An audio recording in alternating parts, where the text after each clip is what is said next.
Part of our 46-nation coalition, allies and partners have increased their commitments as well.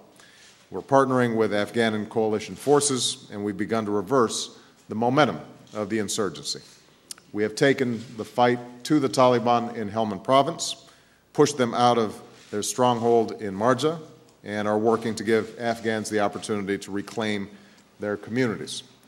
We've taken extraordinary measures to avoid civilian casualties, and I reiterated in my meeting with President Karzai that the United States will continue to work with our Afghan and international partners to do everything in our power to avoid actions that harm the Afghan people. Contributing editor at The Nation magazine, Christian Parenti, welcome to GRITtv. Thank you very much. Another big summit meeting between the Afghan president and Afghan leaders and leaders in the White House and the president. They all looked like they were busily conciliating and making new commitments to one another. What's going on beneath the surface? I think that the key to understand most of what's going on in Afghanistan is domestic theater in the U.S., that Obama is primarily trying to appeal to the sensibilities of the U.S. electorate and look tough and pretend to be fighting a more credible, better planned war. But really, the situation in Afghanistan is quite hopeless. And I mean, Afghanistan has always been a buffer state. It was a buffer state between Russia and Great Britain back in the 19th century, and then between the U.S. and the Soviet Union.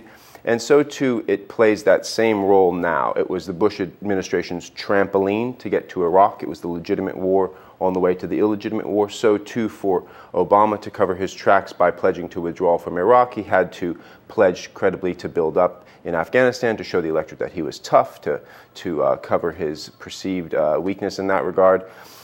And that's primarily what's going on. Now, on the ground, you have a situation where there's this escalation, and so the war, through this tactical escalation, without any clear strategy, particularly in Pakistan, which is something we can get into later.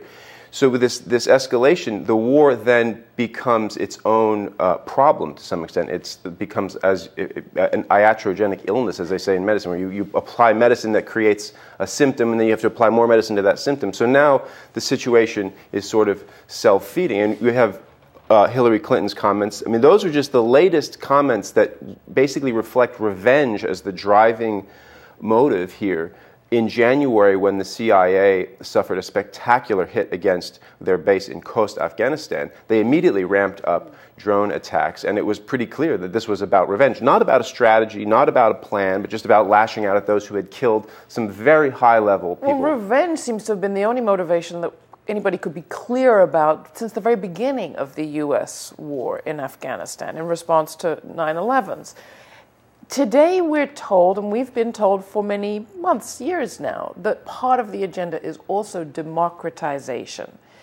To what extent does the democratization strategy conflict with the military stabilization strategy? Because isn't that what we saw play out over the last few months, is increasing tensions about the role of the Karzai government as a democratic force, even though yeah, I mean, I wouldn't even see democracy as the issue, as credibility and any kind of capacity as the issue. There was the issue of corruption and democracy around the election, but, you know, beyond that, the entire Karzai government is just totally dysfunctional and criminal. I mean, every single entity of that government steals. I was just talking to somebody who's very involved with the Ministry of Sport, who's making a film.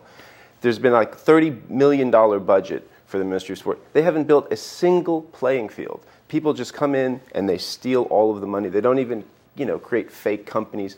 This happens throughout the entire Afghan government. They steal the vast majority of the money that is funneled in there. So the Afghan people are completely alienated. But maybe the White House says, well, in a sense, who cares? Because what we're trying to do is build up powerful local leaders who will at least keep the violence down. Right, but they can't do that with that level of corruption. So that's precisely what their goal is. It's not democratization, it's to create, it's nation building, though they have a hard time saying that. But they have no credible partner, to use their language, because Karzai is sitting atop a massive dysfunctional kleptocracy. And this is a matter of the mainstream news now. I mean, we've been reporting in The Nation and other places for years on this and documenting it. But this is now very well established that the most powerful figures in the Karzai government, including his brother down in Kandahar, steal. What are the prospects for this new offensive, and is there any sense to it?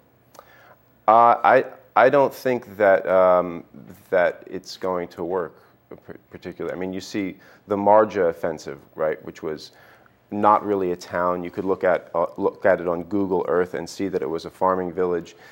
There was going to be a government in a box delivered there. It turned out there really wasn't much government in that box. And now already the Taliban, who melted away, are now back in there, killing, intimidating, sending night letters, and the government in a box has no traction. And so now the second most important city in the country, Kandahar, is up for some sort of soft offensive to drive out the underground Taliban elements that are within the city.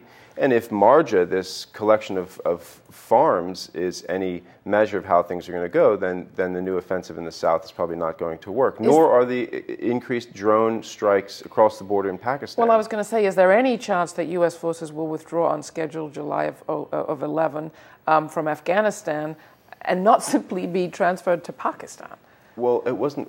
It was to begin a withdrawal, right? So, I mean, this is all games and wiggle room. I'm sure you can remove 5 guys and begin withdrawal. I mean, probably, yeah, they'll probably do that. They'll probably meet that deadline in some regard.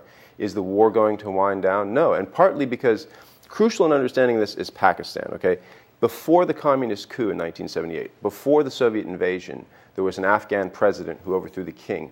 He basically started the war, or he and Pakistan at the time started this war.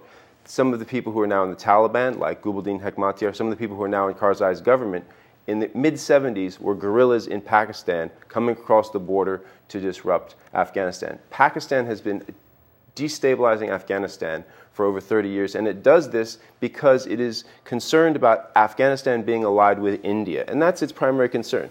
So as long as Pakistan facilitates militias and guerrilla movements, there's going to be this increased instability. And what we see now in Pakistan is that these tools of the Pakistani intelligence and military have gotten out of control and have autonomy and are creating a real problem for the Pakistani state. So the U.S. government, all it has at its capacity is bombing, which antagonizes things further, and so on. As we were saying, Christian Parenti is a contributing editor at The Nation magazine. There's more at our website, GRITtv.org.